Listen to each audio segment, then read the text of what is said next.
invite you to have an open heart and an open mind to consciously explore your own life's journey as we dive into conversations that lead to discovery, growth, healing, and expansion. I'm your host, Kristy Morrison. All right. I am excited for our chat today. I am here in person with my friend and buddy and ally, Adam Walton. Oh, welcome back, baby. Thanks for coming. I know you're very busy with your own podcast and business with the Mental Mastery Alliance. So I always appreciate it when you take the time out and have these conversations, because we really jive well when we have our chats, I think. I could absolutely agree with that. I think some of the stuff that we've put out has been pretty good, and some of the stuff that we've just discussed has been absolutely amazing. It's a shame that we didn't get some of that stuff down. Yeah, how many times have we had conversations and we're like, why aren't we recording? No, absolutely. We need to be recording more often. But we don't. So here we are now, recording like we should have done before. So how have you been? New show. We have a little bit of a rebrand going on here, is it? Yeah, rebrand definitely happening. It needed to be done. We kind of cracked a joke, or you kind of cracked a joke at me, highlighting that I do a lot of research and I deep dive, and I missed that the original name of my podcast already existed with thousands of viewers somewhere else. So here I am. That is true. I noticed that. I was like, wait a minute here. And I went to search you. But in the grand scheme of the Conscious Journey podcast, you were number 3 on the list. Which is pretty cool. Yeah. So there was the 1.1 million, there was the 682,000, and then there was the me 20. But again, in your defense, you haven't put a new episode out in a while, so you don't get the opportunity to been enjoying summer, which we could probably get into a little bit later, but it's been a lot of fun. And today we are actually going to talk about relationships. Yeah, we'll get into that for sure. Romantic relationships, family relationships. I apologize to the audience who doesn't get a chance to view the astounding imagery that we have in front of us. The video cameras aren't set up, but we are in the same room, and that's a lot of fun using the same audio gear. So you guys are going to get some pretty fun visuals for these stories that go along with it. And to everybody that's listening to us on the podcast general channels, status quo for you guys.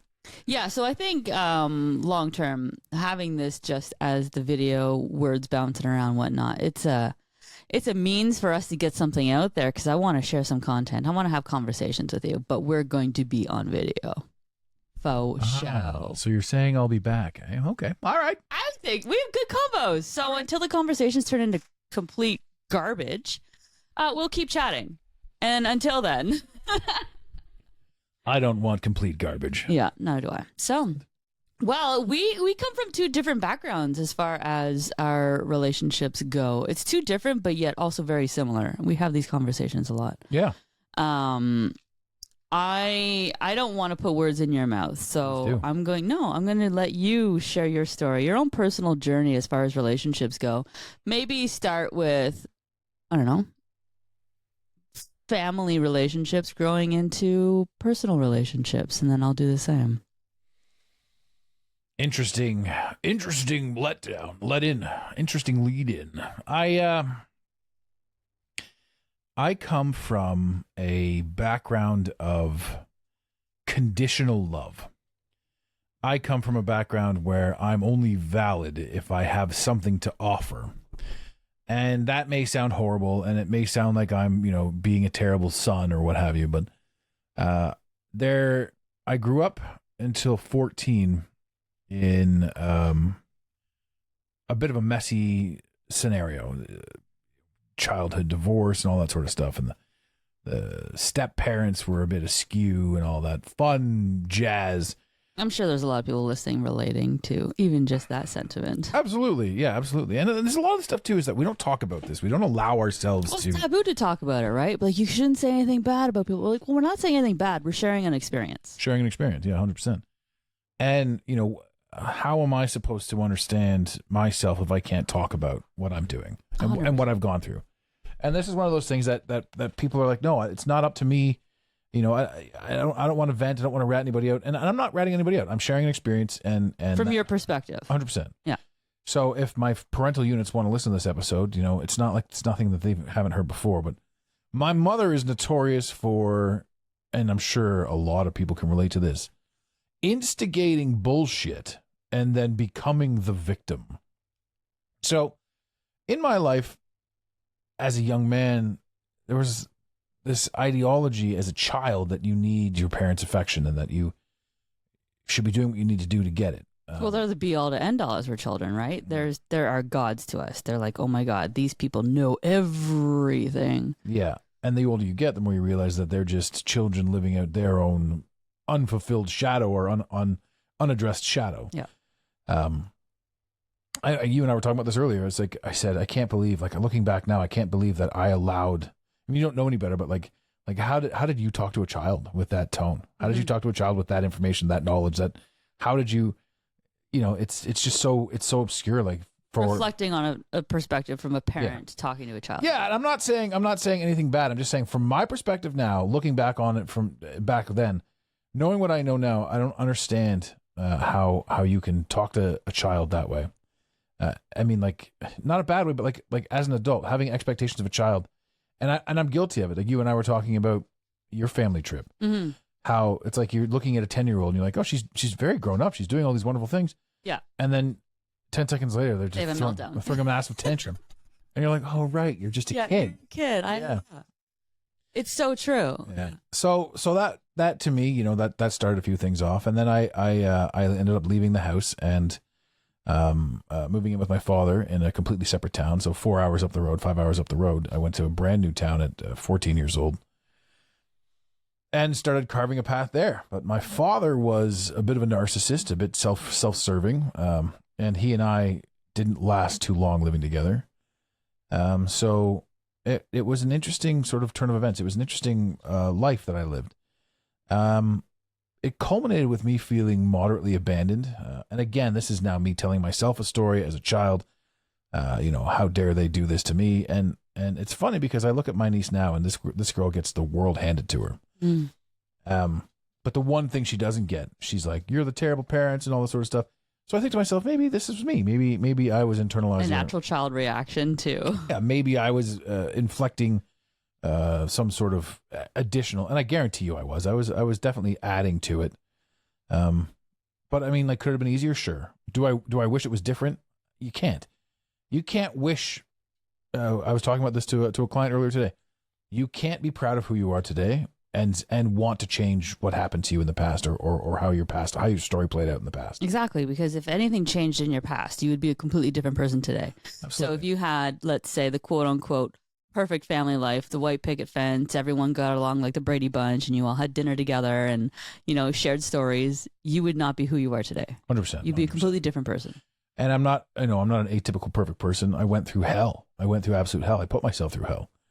And when I see it, I look back on it and it's like, all the girls with daddy issues you hear so much about. And in my formidable years, teens, 20s, even early 30s,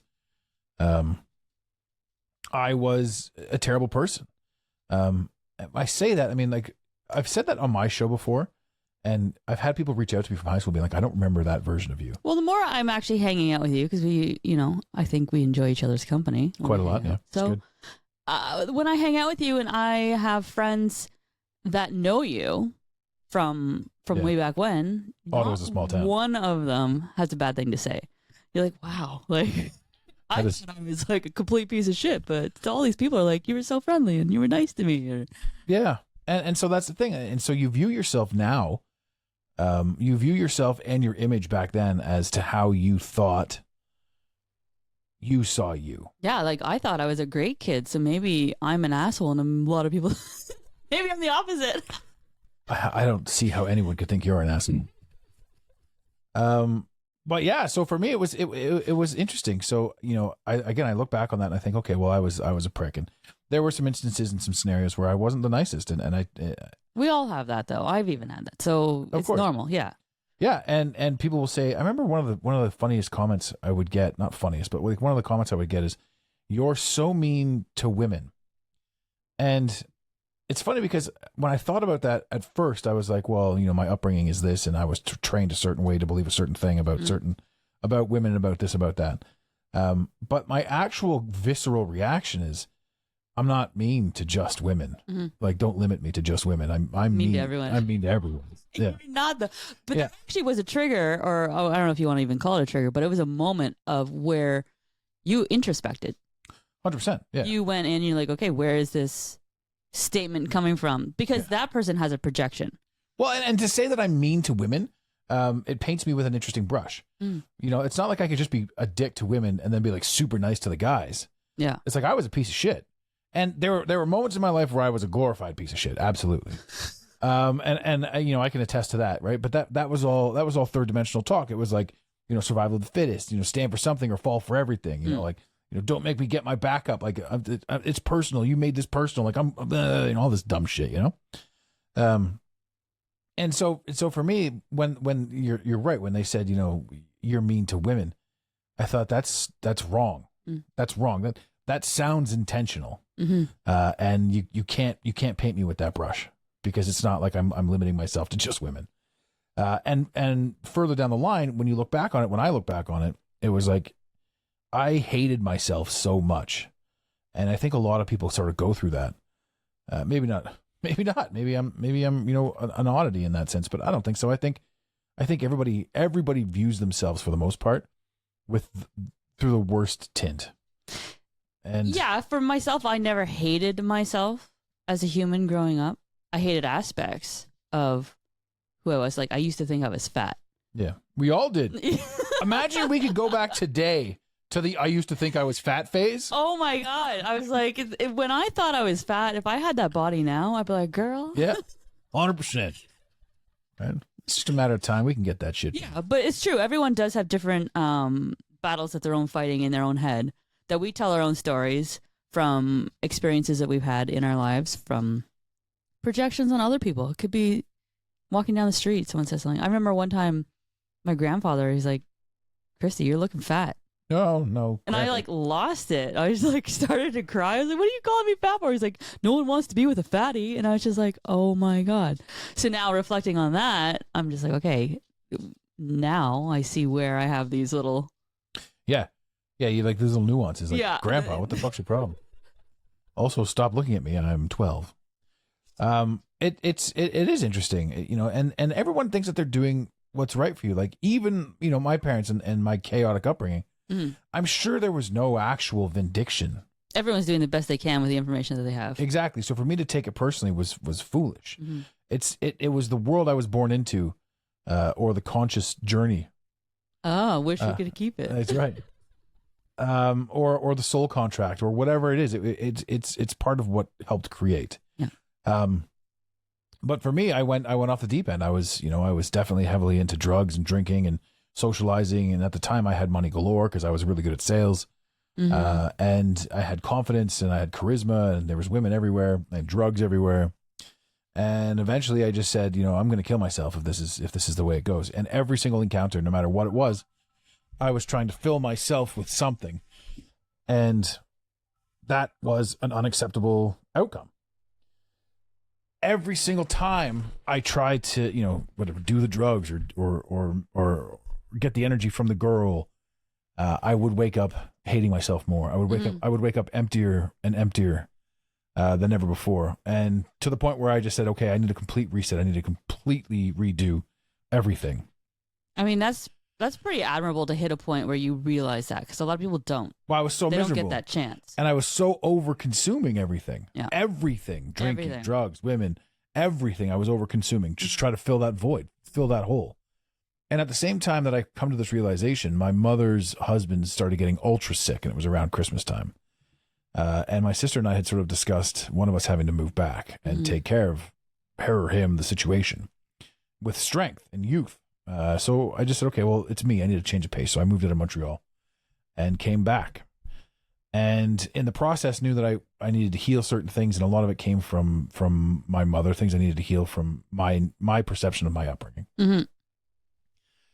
And that was the start of it. That was like 6-7 years ago now. And in the interim, we had all kinds of catastrophes. We had COVID ran through everything, changed the world. And in the process, I got to learn about myself, what makes me tick, why I gave so much authority or power to another entity, even though it's your mother and that sort of thing. I got to help her overcome Stockholm syndrome because he wasn't the kindest individual. I got to help her get through a lot of stuff. And then COVID hit, and then we had to sort of restart, figure out how the world works again. And then, it stretched out. There was a few more things that took place, and here we are now, like 4 years past the start of COVID anyway, and we're into like financial crises where the prices of everything have gone through the roof. Yeah, like a watermelon now in the store is like $10. Yeah, so everything's going absurd, and it's all another rift and all that sort of stuff. But I digress. I'm getting off topic. But what had happened in the interim was I quit everything. So for the 7 years that I was with my mother and helping her, I was helping myself and understanding myself and getting to know who and what made me tick more and more. What I liked, not what the third dimensional world told me to have. But I think that's the most important part of your journey is you gave everything up. Yeah. Cold turkey, just like. Yeah, moved cities and walked away from everything. Yeah. And that was. And you cut everyone else out of your life. Like friends. Yeah, cut everybody out. Yeah. You kind of have to, or else it's easy to get sucked back in. Yeah. And then what I did was I didn't slice them out as in I'll never talk to you again. It was just, you sort of know who's messaging you and who's checking in on you. And so the majority of people go, and the ones that stick around are a kind soul. And some of them are good for you, bad for you. And you reintroduce individuals back into your life, those that you want to keep around for the next chapter. That'll align your next values that you've discovered through your own reflection and self-discovery. You're like, okay, a value of mine is I no longer want to self-abuse myself by excessive consumption of those things that you were mentioning. Yeah, excessive consumption, period. It's good enough, good ending. And that's it. So yeah, it was a 7 years of total sobriety, celibacy, the whole nine yards. Like you walk away from all that. Which is, some people, like, even a lot of guys say, oh man, I can never be celibate. Like, my balls need to be emptied. Yeah. I hear that all the time. Well, locker room talk, right? Well, and here's the thing, like, you can empty your own balls, that's for sure. Yeah. But there comes a point in time where even the orgasm is triggering to the emptiness. Right. So you do semen retention, and you start learning about this stuff and learning about all this other stuff. Which is there's a spiritual practice that a lot of people can dive into, which is a whole other podcast episode. But well, yeah, and we when we learned about all that sort of shit too, like when you're masturbating to porn, you're giving your essence to demonic shit. So I mean, walking into the third dimension was another huge thing, and this, I had always been moderately inclined, but yeah, getting out of it all was huge. So now I sit here and I see things, and over the course of 7 years, when you replace trying to fill the void with substance to trying to fill the void with knowledge, it's amazing what you come to, what you capture, what you resonate with, who you become on the journey and on the process. And moments in change, moments in time that are change derivative are always pretty painful. I'm facing one right now, so like the next big chapter is literally at my fingertips, and I wanted to push it back and all that sort of stuff, but you can't. The more you try to defer your truth, the more it pushes back, and that's Source. Source is gonna be like, yeah, I understand you want to not face this or delay it and just push it out a little bit further. But Source is like, no, now is the time. You have the skills, you have the tools, you are ready. Yep. Do it. And if we don't do it, some people are like, oh well, I just lost my job and I don't know why. But like, Source did it because they knew that you would never leave. Yeah. You need to take those pushes as they come, for sure. And it's one of those things too, where people are like, I revert back to my natural resting space is fear. How am I supposed to replace this? How am I supposed to do that? Which is everyone's default space, because we've been trained since birth to be afraid. Yep. To do things wrong, to eat the wrong thing, we're going to die. If we don't listen to the right person, we're going to do something wrong in our life. We're either going to die, we're going to end up poor, we're going to end up blah, blah, blah, blah. Like, there's a million bazillion possibilities on things that we need to be afraid of out there. And so that's everyone's natural resting point, where we're not designed to be in fear. Yeah. So when you start living in abundance and love, you realize that even if you don't have it right now, by the time you need it, it'll show up. Exactly. If you're operating in the proper set of Which takes a lot of trust. You have to have a massive amount of trust that it's as it's supposed to be. Yeah. And people will be like, well, why don't you just, get yourself right first. Well, a lot of the times you can and you can't. But I know a ton of people that are making boatloads of cash, for example, but they're getting surprised by extensively massive bills or an accident or, ridiculous I also question personally the happiness of these people. How happy can you be when you're focused so heavily on crushing? You're missing a lot of things out of life. You're missing, like, if you are earning like boat tons of money, as we say, it comes at a sacrifice. Yeah. Family time, relationships, personal reflections. You don't know yourself as deep as you should. I see that as the trap. I see the finance, and everyone always says follow the money if you want to know what's up. I disagree with that. I believe it more to be energy, and that that in and of itself is the big thing. Like, if you're so wrapped up in finance, you don't know who you are, and you live third dimensionally. You do what you're told to do, and you stick to the safe thing. How many people do you know that took a government job because it has a regular good paycheck and a pension, and they just let their dreams die? Yeah. My dad did that. Yeah. He wanted to be a video producer, and he made videos all the time. He had like a recording studio, and then mom got pregnant with me, ruined my dad's dreams. He got a stable job. Now, granted, my dad, it worked out for him. Like, he did get a stable job. Now he has a pension. He retired early and lives off of that. He should be going back to video now. He kind of does with my niece, which is cool. Good. But yeah, at the grand scheme of things, that's, relationships. So I come from, the break would be 7 years. So there was a 7-year gap, from who I was to who I have reintroduced myself into society for. And that's kind of me being at best at peace with me. And I no longer feel anxiety, tension, anger, frustration. I'm no longer angry. And it's funny how the less angry you are, the more angry the world wants to seem to make you. It's wild, isn't it? Yeah. They just want to see how they can set you off. Like, where will this make this guy crack? Like, imagine being such a piece of shit that you have to go out of your way to make somebody feel like a piece of shit. It's wild, isn't it? Right. And that happens so often. Like, I am such a fucking scumbag that you... And they feel good about it. Yeah, I need to hurt you. Shit, so I feel good. And then I fucking smile like, haha, fuck you. It's because you understand that everything's like stemming from traumas, and they're projecting and reflecting, and they wanting to break someone else is a reflection of how they feel about themselves. True. Yeah.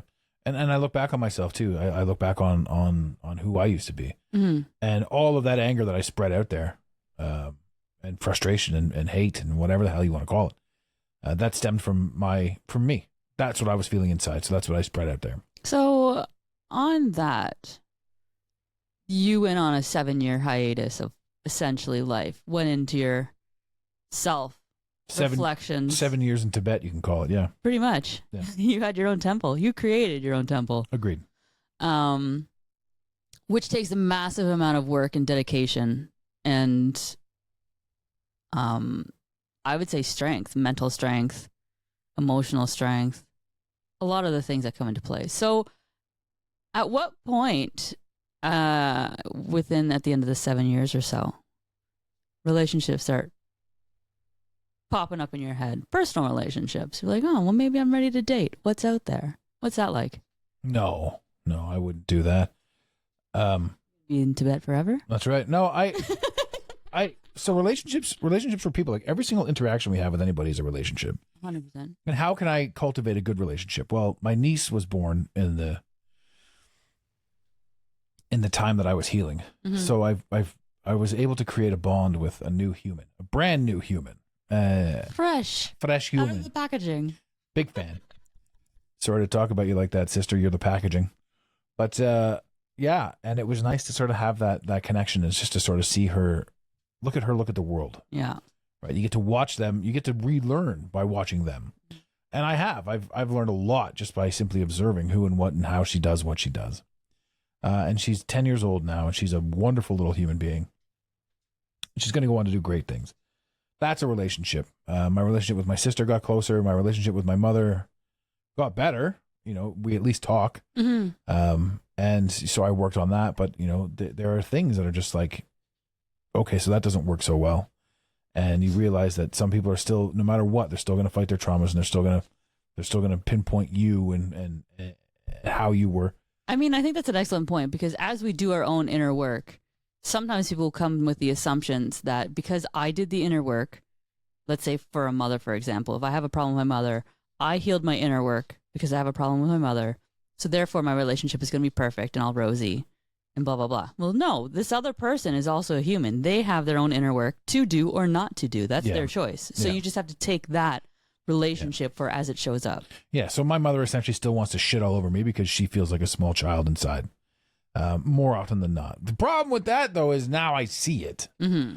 Right. And now I see it for what it is. And like I can't even really be mad at her because it's, well, what's the point? Because you know where it's coming from. Why am I going to get mad at somebody who's lashing out? Yeah. Meanwhile, and that's where hate begets hate. Like I would lash out and other people get, so I shit on somebody and they shit on somebody else. So that's kind of how I do things now is I don't lash out. You want to lash out at me? Fuck it. Go ahead. Yeah. You want to point the finger at me? You need me to be the bad guy? I'm in it. We have to love people for how they show up, not for how we expect them to be. Exactly. And one of my all-time favorite memes is oh, I just lost it. Where did it go? Is it a meme about love? No. A meme about relationships? Nope, it's gone. It's out of my head. That's funny that happened. I was just watching the dog over there circle around. I'm like, is he gonna poop? And then the meme just flipped into my head. God damn it, dog! Don't poop in the house. Meme floating around the head. Yeah. Well, there's always good poop memes. My algorithm loves that. But yeah, like you can't be you can't be mad. You can't. No. You hate begets hate again. And my intention in this world is to literally be the best version of myself. And in doing so, that's going to rub people the wrong way, especially the people that remembered you for who you were. What was that one that we created this morning based off the thing that we saw? Let me see if I can pull that up. Oh, about I can't even. It was good. It was really good. It says toxic family members will choose to only identify with the version of you they had the most power over, no matter how much you've grown or changed. It could be spouses. It doesn't have to be like blood related. Any relationship, really. Yeah, absolutely. Absolutely. And that's one of those things where it's like, okay, well, I need to focus on me. I need to focus on who's being toxic. I need to focus on, was I toxic? And yes, we all are at times. Mm-hmm.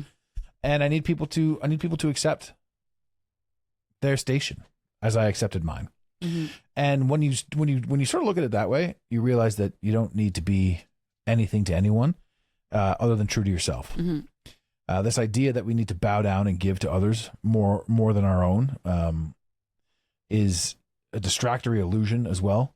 You don't need to. If you don't give to yourself, you can't give proper to everybody else. 100%. Yeah. You need to give to yourself first.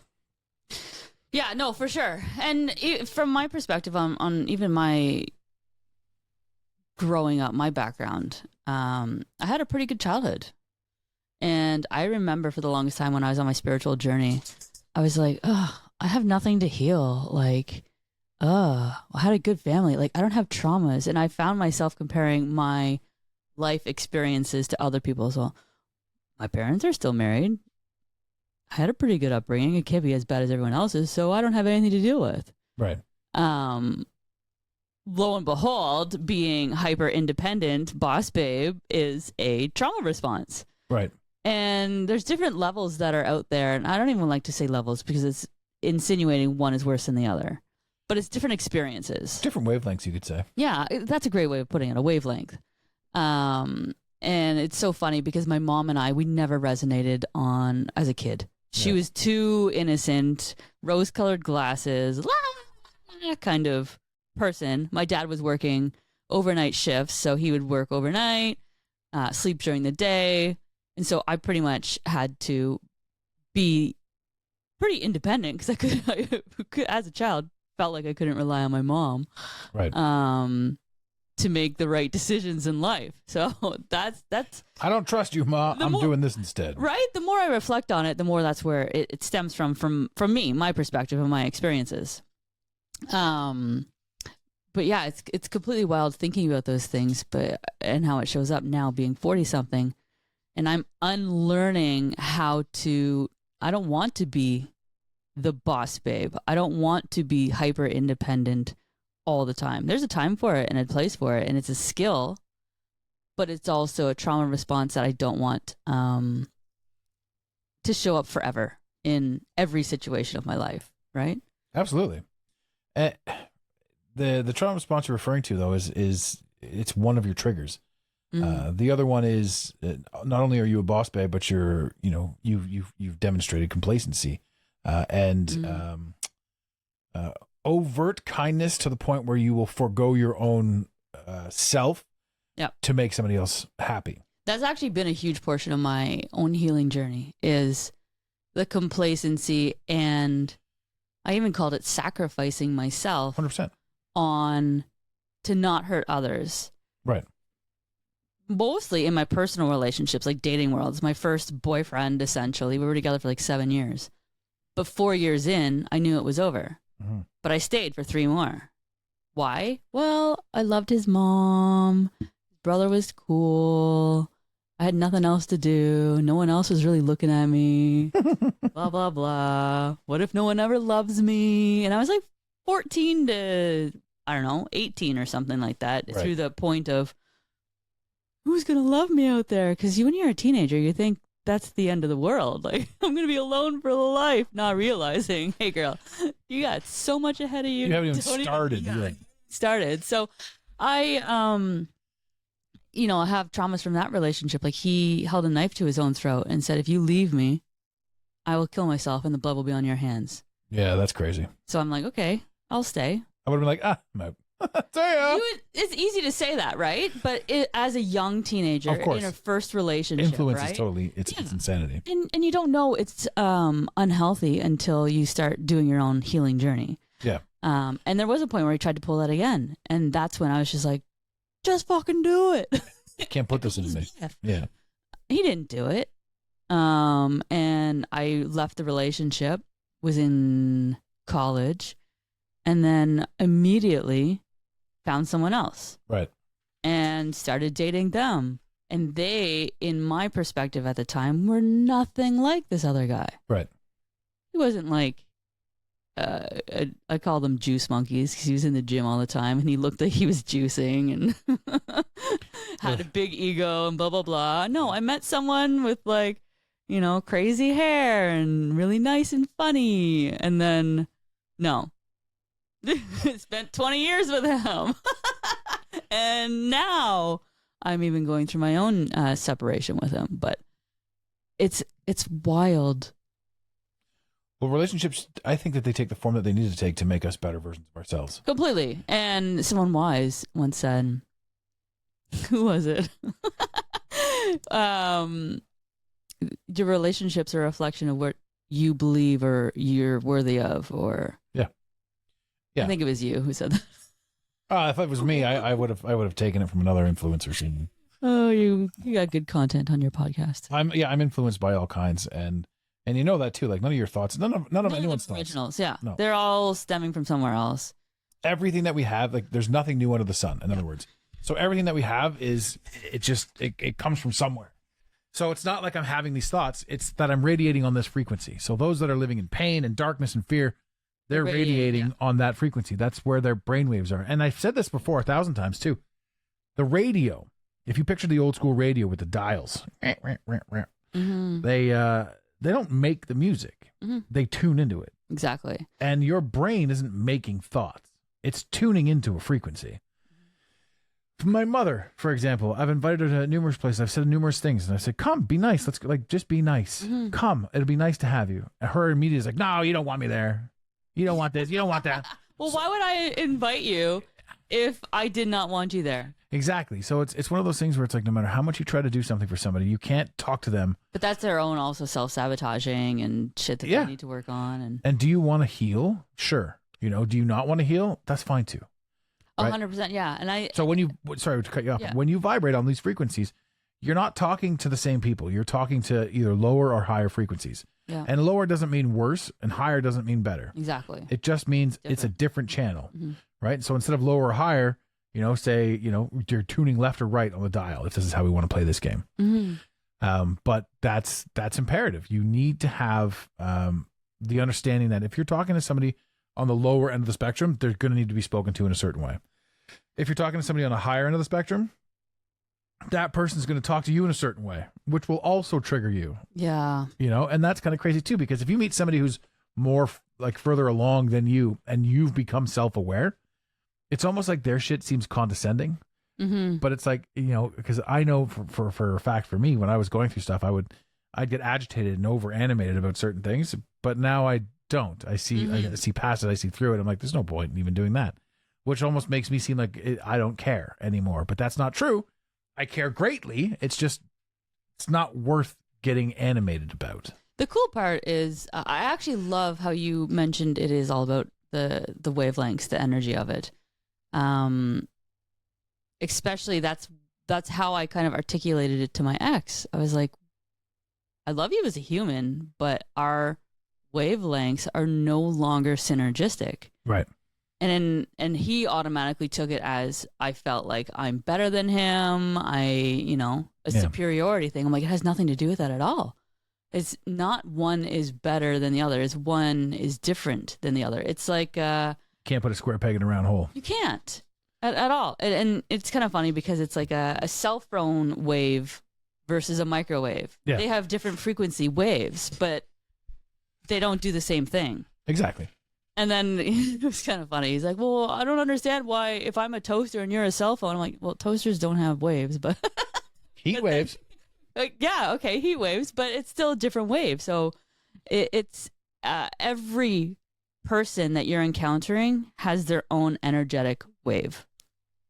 Yeah. And the people that you connect with and you're like, holy crap, I just met this person, you click, you have great conversations, your time just flies by. It seems like time doesn't even exist. Mm-hmm. It's because you're probably of the same energetic wave. Yeah. And those you're just like, ugh, get the fuck away from me. Yeah. They're of a different energetic wave. It's just a non-resonance that is happening. And I hope as a society, we start learning to tune into this a little bit more, because the more, since I started my own personal journey and understanding energies and how to feel them, it's driven me into better rooms, meeting better people, being in better scenarios, and an abundance of opportunities as well. So we talk about it on a relationship level, but it could also be through business. Businesses are relationships. Every interaction with a human is a relationship. So people are probably like, well, how do I know what energy I'm at? Well, you already do. A lot of people already sort of know where they are. I think they know if the gut easiest intuition will tell you certain things like, oh, I don't want to hang out with that person. You just get a feeling. You just get vibes from people. You know, the one thing that clicked for me when I was experiencing and learning about energy waves is someone said to me once, does it feel heavy or does it feel light? Yeah. And that was an automatic, oh shit. When I'm talking to this person, it feels light. That's a good resonance. Yeah. When I'm talking to someone and it feels heavy, that's a bad resonance. Like bad as in not aligned. It's not a bad person. Doesn't make them a bad person. It's just you're not aligned in where you're showing up in your life's journey. And this world will also do a thing where it makes you believe that if you're not fighting, you're not in love. Oh yeah, if it's not, what people say all the time, it has to be hard. Yeah. For it to be worth it, or no, I don't believe any of it. 100% false, right? But we believe that, like, because all of our traumas dictate that if we're not fighting you, we don't love you. Yeah. It's passion that makes me fight. No, fuck. No. You can easily chill out with somebody for the rest of your life and just be good and comfortable and kind and feed that person and have them feed you. I think it's growth. Yeah. Growth. And just because you challenge someone's perspective doesn't mean it's an argument or it has to be hard. Exactly. But that's the thing. Like these are what we're going up against in the ethos. We have an idea and a perception of who we are, and we have an idea and a perception of what this world is, and we have this world itself as an entity working sometimes for and sometimes against you. Mm-hmm. But at the end of the day, it's always for you, because at the end of the day, you're here to grow. And one of my favorite quotes of all time is, "You're born out of this world, not into it." Mm-hmm. And everyone's like, what are you talking about? I was born into this world. No. Your meat suit showed up, right? But who you choose to become is a direct reflection of your external influence. And you can do that at any second of the day. Some people are like, oh, well, January 1st, I'm going to do XYZ. No, you can start showing up now in a different way. 4 p.m., I'm going to get off my ass. Let's go. Yeah, and it could be as simple as, someone at work irks the shit out of you and you choose how you're going to react. You say, okay, normally I'm like, go fuck yourself, Phil. This time I'll be like, thanks, Phil. Have a nice day. And then just walk away. Oh, yeah. Yeah, you can say go fuck yourself without using the actual words. Yeah. But at the end of the day, it's like when you take the care out, when you remove the care from the situation, you're like, I don't care what the fuck Phil does. Mm-hmm. Like this is what Phil does. If for me to expect anything other than this from Phil is foolish on my part. So when it comes to romantic relationships, what do you feel is the best, I guess not system, but like perspective? Like how should people go into relationships? I feel like people should go into relationships with an open heart, no expectations on how someone should show up. Because if you have an expectation on someone else, they're going to let you down. You can say, does that make sense? Like, I'm not going to expect you to, I don't know, you make have your bed every day. Like, that's fucked. Didn't you at one point say you could never fall in love with somebody who watches wrestling? Yeah, once. That's an expectation. Yeah, but that changed. I let that go. Right. So I think you should have expectations, though. I think healthy expectations, but I mean, like, there's a lot of unhealthy expectations a lot of people put in their relationships. So here's one of the things that I see in that same vein is that you see a ton of people have great friendships, right? And a lot of really good women have amazing men in their quote unquote friend zone. Mm-hmm. And these women could easily alter that. These women could easily date those men, but there's no sexual grab or whatever it is, because we again believe in turmoil. Mm-hmm. So we want to meet somebody, have that massive feeling, ooh, butterflies, and go for it. And I've learned in my circle that those butterflies are danger. If I feel that for somebody, get out of there. Yeah, there's this thing circling in the women's community is don't go for the guy who makes you feel like it's fireworks. Go for the guy who's like a calm little crackling fire. You don't want the fireworks. It's like, Pam, you're going to fucking... Yeah. Sometimes you can get a guy that shoots off fireworks from a crackling fire. So that's kind of fun. Multi-talented man. That's right. But no, I don't know how to say it, but I mean, like we have the ability to have great and comforting and lasting and building relationships with the people that are already in our lives. But yet we choose certain things. So the expectations are certainly paramount. I'd like to say that if you've got the feeling for somebody, move on, make a move on it. Mm-hmm. If you're a guy in the friend zone and you have those feelings for her, tell her. Well, what about all these things that are circling the internet? They're like women should not have male friends if you're in a committed relationship, and men should not have female friends in a committed relationship. I personally think it's a load of shit. It's removing quote unquote temptation from the actual scenario without addressing it. So if you are in a relationship with someone and you don't want them to be friends with another woman because you think they're going to fuck, why are you with this person? Yeah. You need to have a level of trust. If the person's giving you reason not to trust them, then make your move. But if you make your move first, you look stupid. Yeah. Me personally, I'm surrounded by women. So anyone who has to date me or wants to date me has to understand that I'm surrounded by women. Mm-hmm. I don't look at them sexually, and I don't like that statement that men and women can't be friends. Yeah, neither do I. I have male friends too. So. I do like the statement that if men and women are friends, one of them's ugly. I think that's hilarious. I think that's fantastic. That's horrible. I don't think any of my girlfriends want to hump me, and I don't want to hump them. But so here's the thing too. Like, I grew up growing up with mommy issues. I surrounded myself with women because I wanted their adoration. I do have great guy friends, a handful of them, but it's always nice to be in mixed company. Agreed. And you can also get different perspectives, and I feel like we should have different perspectives. Because I do have a lot of male friends, and when we hang out, it's just literally hanging out, and everyone, like my ex would be like, oh, if you're just hanging out with a guy, he wants to bone you, and that's all he's doing. And you're like, no, like you can... And as somebody dating somebody with a lot of guy friends, if all of your guy friends want to bone you, great. Yeah. I'm the one that's boning you. Exactly. You know? Yeah, that's the And whole. So it's not that you can not trust men all you want, right? I don't give a shit if every single guy, if I'm dating you and every single guy under the sun wants to bang you, I've picked the right girl. She's a nice catch, right? So what do I have to do? Not worry about what she's doing with him. I need to show up for her every day so that she doesn't look at them thirsty. Right. That's it. That's a great way of putting it. I just need to focus on me. I need to be the best version I can be of me so that she's happy with me. Right. So if you're, let's say, someone who has like, I don't know, you're physically violent with this person, your spouse. Me? Let's just say, am I throwing bows? You're throwing. Yeah, you're like, bam, damn, bitch, down you go to the moon, Alice. There's going to come a day where she's going to meet someone who has qualities that is similar to what she fell in love with. She's like, oh, well, I have these qualities, and then he doesn't beat her. She's going to be like, okay, well, I'm going to go. Let me stop you right there.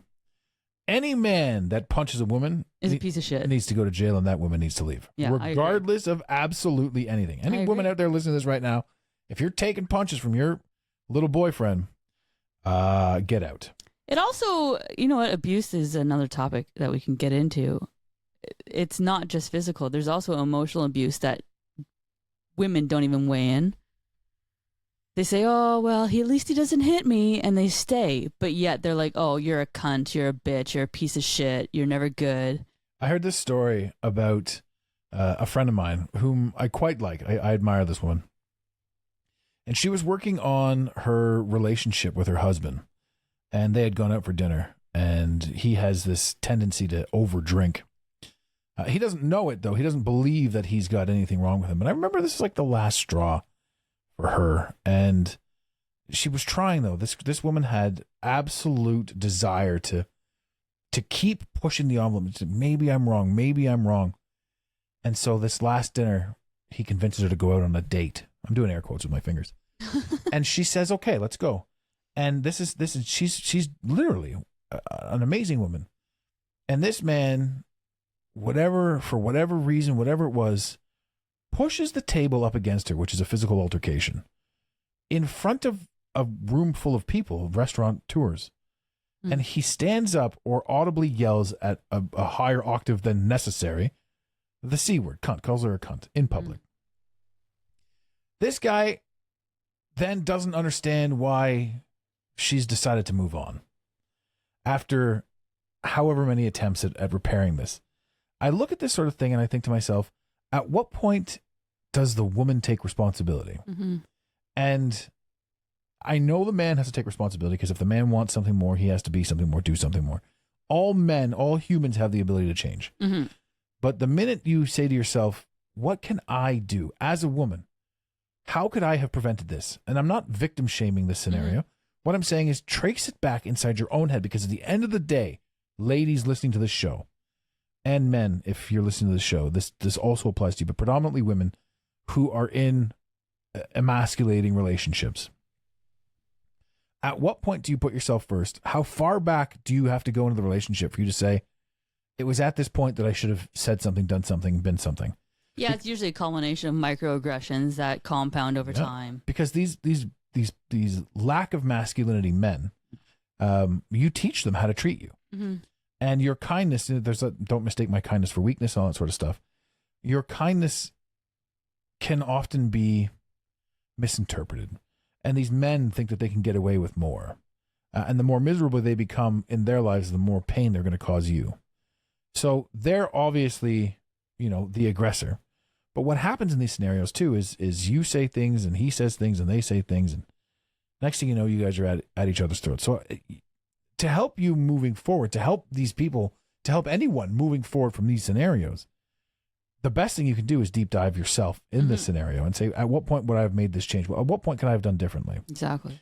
And you take full responsibility. And again, I'm not saying victim shaming here. Just apply that to your next relationship. Like, if you're starting to see things, don't wait. If you realize 2 years, 4 years. Yes. If you're starting to spot patterns, you're probably correct.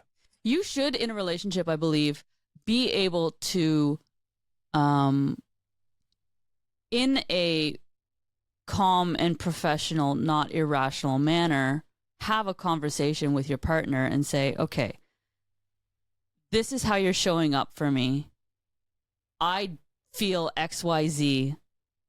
Can we work through this in a different way? Is this manageable? Or if not, let's part ways. Like, you should be able to have a good adult conversation about it. Yeah. But I find too, women also have trained men to be very reactive in having conversations. They attack them a lot. They're bitchy and they're like, their tone, absolutely. yeah, and they're like, and they're barking. And when you're barking at someone, you can't have a rational conversation. You can't articulate your thought process. It just doesn't happen. So of course you're going to be in a situation where you get defensive. You know, jump back into a whole, well, you're doing this, and then it turns into a battle. But I think in a real, true relationship, you should be able to say, okay, this is bothering me. Let's have a conversation about it. You can't just talk to each other. You have to understand each other. Yeah, you can talk until the cows come home. It's the understanding on how it impacts that person, and are you even willing to change it? You know, some people aren't. That's fine. Yeah, and you see that a lot. You see a lot of people waiting for the other person to stop talking so that they themselves can continue talking. Yeah, like I'm not going to listen or validate your points. We're just going to go ahead and wait for you to stop talking so I can say again more. That's like, you can tell somebody till they're blue in the face all the shit, and then that same person can come back to you with the exact same question afterwards. They're listening to respond, not listening to understand. Yes. Which is a completely different mechanism. Yeah. So, where do you go from here? What do you do with your relationships when, if you say you're going to start fresh, it's you. You're the one common denominator in your entire life. So what changes are you going to make inside yourself to allow you to be open to the right union next time when you want to enter into a romantic union? You need to get clear. You need to get clear on yourself. Yes. You need to get clear on what values you hold as an individual. What values you hold in a relationship setting. And a lot of people will be like, oh, well, I have to be with someone who's like 7 foot tall and has like, an amazing physique and fucking... Is that person tall? Does she have an amazing physique? Yeah. These are the questions that you have to ask. They're not working on themselves, but they're demanding something of someone else. Yeah. It makes zero sense. You need to take stock of where you stand.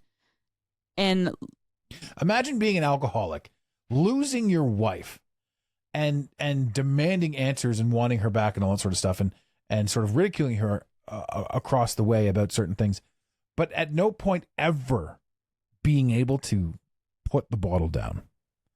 How are you supposed to create and make change if you can't possibly demonstrate it in the least? Well, my question would be, is that person reflecting? Is that person doing their work to ask the questions about themselves? What did I do to get here? No, I would say that person is drunk and is hating their lives and is hiding from their lives through alcohol and is demanding that their life stay the same without even attempting to make a change or a move. Well, you've been through the whole alcohol kind of absolutely shit, right? You're filling a void with something, drowning out feelings, emotions, thoughts, inadequacies. There's a million different things you can drown out. It's just essentially delaying the inevitable. We all have to go through our own shit. And at the time, good luck telling me that I was a problem. Because in my mind, I was having 3 beers a night, maybe. Yeah. I was having 2 or 3 beers a night. So good luck making me believe I was the problem. Yeah, I'm not doing anything. Anyone. Just having a couple drinks. Yeah. Calm the fuck down. Yeah. Right? And then you start slurring and saying dumb shit, and one thing leads to another, then there's another drink, and you hate yourself more and more and more. And what do?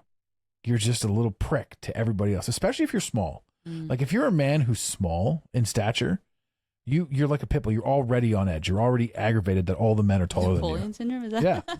Yeah, you're already aggravated that all the men are taller than you, and all of your insecurities are amplified. And I know this. I've talked to short men. And I feel bad. I truly feel bad for short guys because there's some of them are the greatest men in the entire world, but society rips on them, right? And if you're a male now, a white male now, you're in trouble. We are the bane of the existence in the world. So if you're a short white male, like, you might as well not even exist. Well, there's it's kind of become a wild ride out there. What's that thing? There's men going out there. We're going to turn this into also women too, but there's men going out there, going to different countries to find women because of the North American woman is totally tainted. I think the values within North America is completely tainted. So The women and the men reflect what they were taught. Yeah. And for the past 20 years, we've all been taught to be disrespectful whores. And there's a All whole of us. skew of masculine, feminine polarities that are not lining up anymore. Yeah. You know, the women are very masculine. The men are very feminine. If your woman has an Adam's apple, that's a whole other topic, sir. But it's like for me in my relationship, we've been together for 21 years or whatever now. Okay. Well, not anymore, technically, if we're speaking. Initially, I had a lot of masculine energy, the boss babe energy, That's right? In the time that I've known you, you've been nothing but a tiny little cuddle bear. Like just your energy is just so light and airy and Sweet baby bear. exactly. Unless you're tricking me. It's because I've gone on my own personal healing journey, right? I have identified that being a cutthroat boss babe, very masculine energy is just that. It also attracts someone that is more softer and more caring and on the feminine side. And people who don't understand the masculine feminine dynamic can take that in an offensive manner. I'd interject on that one as well. If you're in a relationship where your man is constantly attacking you, then the boss babe stands up. Because now you're in defense of yourself. You have to be, yeah. Yeah. Yeah. You shouldn't have to be on edge. Women, and we get in trouble for saying women and men in 2024, but women are supposed to be loved and cherished and protected, right? And I don't mean that from a male's perspective. A man has to protect a woman.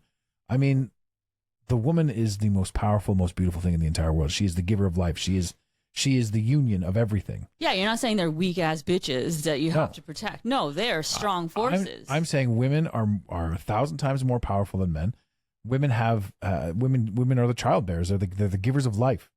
A woman's body creates all of humanity. Mm-hmm. And men, all we have to do is protect them. Mm. Our only job on this planet is to make sure our women are safe. Right? And that doesn't mean make sure they're safe from other men, because if all the men are concerned with making sure their women are safe, right? It's not about from other men. It's about from other forces. It's about from the news. It's about from the media. It's about from the food. It's about from the manipulation. Make sure your women are safe, because the women are the most important thing in the world. The traditional values have gotten so far off from where we stand today that a lot of people are going back to them, which stems to passport bros is what they're called. I'm also a huge fan of this movement where the family unit or the union is going from, everyone moved into the city at one point, and now they're all moving out to the farms, and we got to start a farm. We got to get away from the government. We can't allow these people to be. Yeah. Right. So you're seeing a massive divide right down the middle where there's a ton of people who are just with their hands out waiting for the government to start cutting checks. Yeah. And there are a ton of people like, we got to get the fuck out of here. Yeah. So it's really neat to see those relationships change too. And that'll split right down the middle of the family. Mm-hmm. Some people want the welly check, and the other people want to get the hell out. Right? In Canada, they're making it almost impossible to get out. A piece of land is ultra expensive, unnecessarily expensive. Exactly. Well, I'm in real estate, right? Like half an acre of land easily is like $250,000. Yeah. Cash. Yeah. You can't finance that. Yeah, unless there's a house on it. Yeah. Or you get a builder's loan, and those are near impossible to get. And the interest rates on builder's loans is so astronomical. Like who can afford that? A lot of people don't understand that we're being pushed out of Canada. Right? Or we're being pushed to level up. And again, that's your relationship. Both your of it. relationship with your country. And how you look at it, for sure. Yeah. And I know I don't have any kids, and I'm a 41-year-old woman. I don't have any kids. But if I did, I swear to God, I would not raise them in North America. Yeah, because if you try to homeschool them, then you're one of those crazy people. And if you put them in the school systems, if you choose your own medical decisions, you're also an idiot. A bastard. Yeah, I'm like actually, if you take a look at the world objectively, but again, that could be a whole other fucking. We got all kinds of stuff to talk about. We keep going on forever. We're coming up to an hour though. So it's a good time to wrap because we lose people's attention that way. Yeah. So we should definitely record again. So I would say I think we had a great chat about relationships. We also just cut the surface of relationships. And another thing too is a lot of people are like, well, I listened to that whole show and I didn't get any answers. There aren't any answers. No. Answers are all personal. They're all unique to you. They're all based on your life. Yeah. If you want more, if you have the idea to spitball more than eventually, reach out to a coach, reach out to Kristy, talk to her. But for the most part, there's no answers. You and I right now, we're just spitballing, just riffing. Yeah, and I think the biggest thing for anyone who is like looking for the easy answers, they're like, okay, I want the book for the answers. XYZ, you have to do ABC for the results. Life isn't like that. We are, 9 billion people on the planet. We're all having similar experiences, but having different metrics that are being shoved at us. Mm-hmm. And there is no one answer for all of us. And I hate that the school system has taught us, if you do XYZ, ABC is the answer. Yeah. That's not reality. No. But it starts with asking questions and taking stock of who we are, where we are, and being accountable to it. Absolutely. Like, okay, yeah, you shared an amazing part of your journey and how you viewed yourself and the steps that you've done to harm yourself, but also steps to rectify it, steps to heal yourself, steps to level up, steps to grow and expand and be an asset and a contributor to society. You have thousands of people listening to your podcast, and people hire you as your own personal coach as well. That just goes to show you people are really lost out there. They're looking for a familiar voice to have a conversation with, and they too want to have their own answers. But we're here to say it's within you. Yeah, a proper coach, all we can really do is guide you to your own thing. And again, any of my marketing material, anything that I do out there, I'm not telling you who I am. I'm not telling you, what I can do and how I'm different. Yeah, we're not creating a bunch of Adam Waltons. That's correct. I'm out here simply enjoying what I understand and what I comprehend. And for me, it's if you see my message, if you come across it, and if you resonate with it, and if you want to reach out, then reach out. Mm-hmm. But I'm not going to put any money into marketing. I'm not going to trick you into thinking that I'm some sort of something. Pay me $2,000 and you will be the best human on the planet for not the a rest chance of your in life. It doesn't exist. Oh, I have answers, yes. I have stories, yes, and I have things that'll help you resonate. Yeah. And we'll get you the results because we'll work on it. Mm-hmm. And that's one of the things. Like, there's a lot of people that, like you said, they want ABC to be XYZ. Mm-hmm. And if you want results, if you want change, if you want to become something, find somebody that's already done it. Mm-hmm. And again, I don't have the ability to sit here and go, I'm the greatest. I did this, I did that. I can tell you that I was a pile of shit and I fucking hated myself. And in doing so, I became the version of me that can be proud of myself and learned a lot of shit along the way. Yeah, exactly. And I think a lot of fun.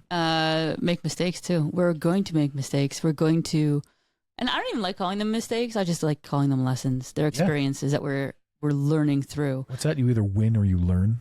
Exactly.